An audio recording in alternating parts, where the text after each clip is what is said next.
Di kehidupan sehari-hari, kita terus dipandu oleh dua hal yang sering berjalan berdampingan, yaitu norma sosial dan norma hukum. Dalam video ini, kita akan melihat apa bedanya, bagaimana keduanya bekerja, dan mengapa keduanya penting di Indonesia. Norma sosial adalah aturan yang hidup di tengah masyarakat, meskipun tidak selalu ditulis secara resmi dalam undang-undang atau peraturan negara. Aturan ini terbentuk dari kebiasaan, kesepakatan bersama, dan nilai yang dianggap pantas oleh suatu kelompok sosial. Fungsi utamanya adalah menjaga hubungan antar individu agar tetap tertib, saling menghargai, dan tidak mudah memicu konflik. Karena itu, norma sosial sering menjadi pedoman tentang bagaimana kita berbicara, bersikap, dan menempatkan diri dalam lingkungan tertentu. Contohnya bisa kita lihat pada sopan santun kepada orang yang lebih tua, seperti memberi salam, berbicara dengan hormat, dan menjaga etika pergaulan. Norma sosial juga hadir dalam adat istiadat, tradisi lokal, dan nilai budaya yang berbeda-beda di setiap daerah Indonesia, tetapi sama-sama berfungsi menjaga kehidupan bersama. Berbeda dari norma sosial, norma hukum adalah aturan tertulis yang dibuat atau diakui oleh lembaga resmi negara. Norma hukum disusun agar ada kepastian tentang apa yang boleh dilakukan, apa yang dilarang, dan bagaimana sengketa diselesaikan. Sifatnya mengikat, artinya setiap orang yang berada dalam wilayah hukum Indonesia wajib tunduk pada aturan yang berlaku. Sifatnya juga memaksa, karena pelanggaran terhadap norma hukum dapat berujung pada sanksi yang ditetapkan secara resmi. Contoh paling mendasar adalah Undang-Undang Dasar 1945 yang menjadi dasar konstitusional bagi penyelenggaraan negara Indonesia. Di bawahnya ada berbagai peraturan perundang-undangan lain yang mengatur bidang-bidang tertentu dalam kehidupan bernegara dan bermasyarakat. Kitab Undang-Undang Hukum Pidana atau KUHP misalnya, mengatur perbuatan pidana beserta ancaman hukumannya. Selain itu, peraturan pemerintah dan aturan turunan lainnya membantu menjabarkan pelaksanaan hukum agar dapat diterapkan secara lebih teknis. Kalau kita bandingkan, perbedaan pertama terlihat dari bentuk aturannya. Norma sosial umumnya tidak tertulis, sedangkan norma hukum dirumuskan secara tertulis dan resmi. Karena tidak tertulis, norma sosial lebih banyak hidup dalam kebiasaan dan praktik sehari-hari yang diakui bersama. Sebaliknya, norma hukum dituangkan dalam peraturan yang bisa dibaca, ditafsirkan, dan diterapkan lewat mekanisme resmi negara. Perbedaan kedua ada pada siapa yang membentuknya. Norma sosial lahir dari masyarakat, dari nilai yang tumbuh dan diwariskan. Norma hukum dibentuk oleh lembaga negara yang berwenang, seperti pembentuk undang-undang dan institusi pemerintahan. Lalu dari sisi sanksi, pelanggaran norma sosial biasanya memunculkan teguran, rasa malu, pengucilan, atau penilaian negatif dari lingkungan. Pada norma hukum, sanksi bersifat formal, bisa berupa denda, kurungan, pidana penjara, atau akibat hukum lain sesuai peraturan. Meski berbeda dalam bentuk dan sanksi, keduanya sama-sama mengarahkan perilaku manusia agar kehidupan bersama tidak berjalan semaunya sendiri. Norma sosial menumbuhkan kepantasan dari dalam hubungan sosial, sementara norma hukum memberi batas yang pasti dari luar melalui aturan negara.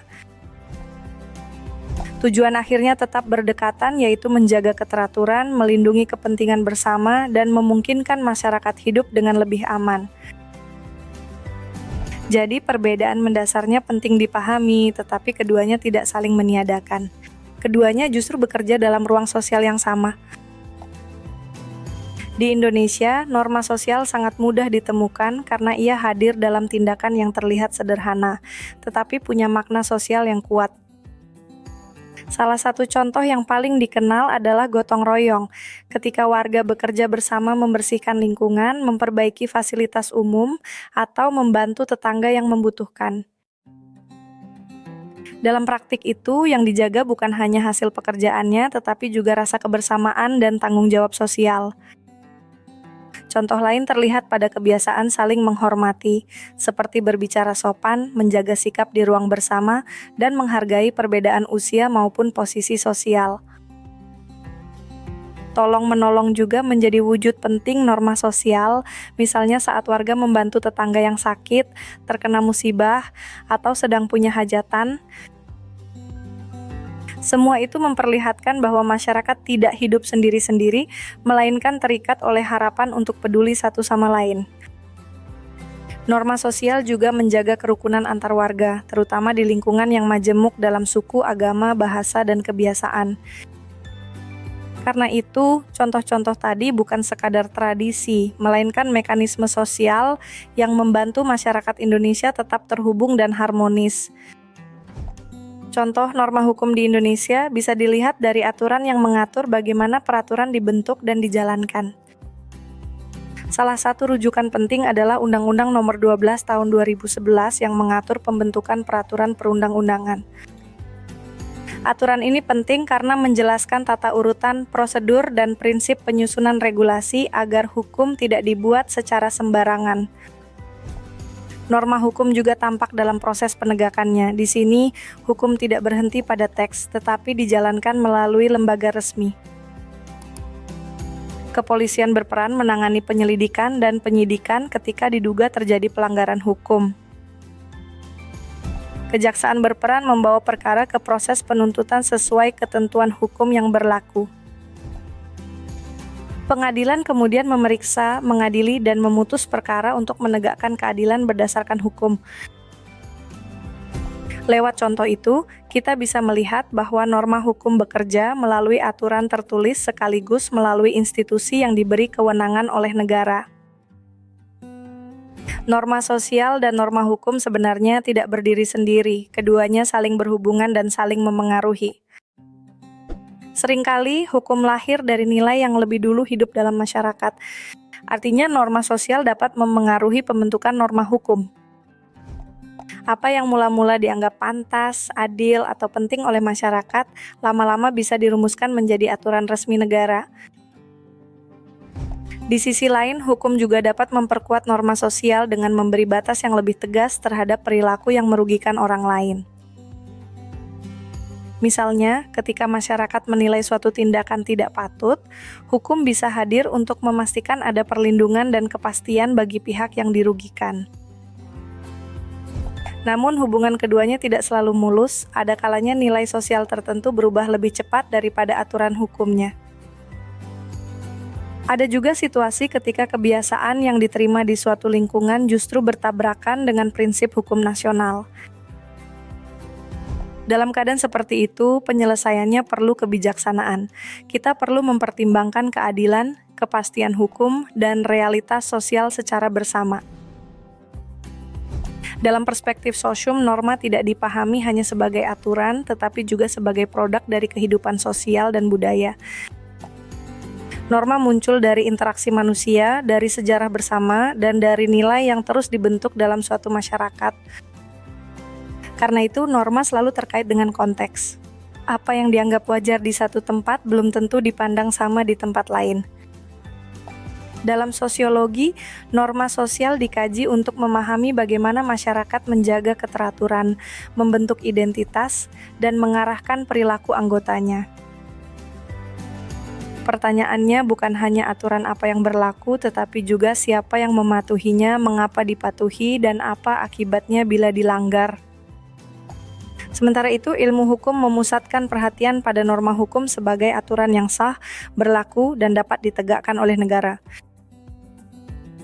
Dari sudut ini, hukum dikaji melalui asas, lembaga, kewenangan, prosedur, dan akibat hukum yang ditimbulkannya. Jadi, perspektif sosium membantu kita melihat bahwa norma selalu berkaitan dengan manusia, perilaku, kekuasaan, dan struktur sosial yang lebih luas. Untuk memahami hukum nasional Indonesia hari ini, kita perlu melihat perkembangannya secara singkat dari masa ke masa. Pada masa kolonial, sistem hukum di Indonesia sangat dipengaruhi tradisi sivil law Belanda. Pengaruh itu terlihat pada cara hukum dikodifikasi dan pada banyak struktur hukum formal yang kemudian diwarisi setelah Indonesia merdeka. Setelah kemerdekaan, Undang-Undang Dasar 1945 menjadi fondasi utama dalam membangun sistem hukum nasional.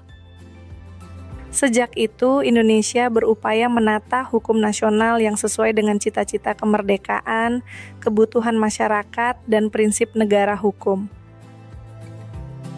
Dalam perkembangannya, KUHP menjadi salah satu regulasi penting karena mengatur tindak pidana dan sanksi pidana dalam kerangka hukum nasional. Memasuki era reformasi, perhatian terhadap hak asasi manusia dan supremasi hukum menjadi semakin kuat. Undang-Undang Nomor 39 Tahun 1999 tentang Hak Asasi Manusia menegaskan pentingnya perlindungan hak warga dalam sistem hukum Indonesia. Kemudian, Undang-Undang Nomor 12 Tahun 2011 memberi kerangka yang lebih jelas tentang pembentukan peraturan perundang-undangan. Dari lintasan ini, kita bisa melihat bahwa hukum nasional Indonesia terus berkembang melalui perpaduan warisan sejarah, perubahan politik, dan tuntutan keadilan masyarakat. Pada akhirnya, norma sosial dan norma hukum sama-sama dibutuhkan. Yang satu menjaga kepantasan dalam relasi sosial, yang lain memberi kepastian dan perlindungan melalui aturan negara. Dengan memahami keduanya, kita bisa melihat bahwa harmoni, ketertiban, keadilan, dan kehidupan berbangsa di Indonesia dibangun oleh hubungan yang erat antara masyarakat dan hukum. Itulah mengapa mempelajari norma bukan hanya soal teori, tetapi juga cara memahami bagaimana kehidupan bersama diatur dan dijaga.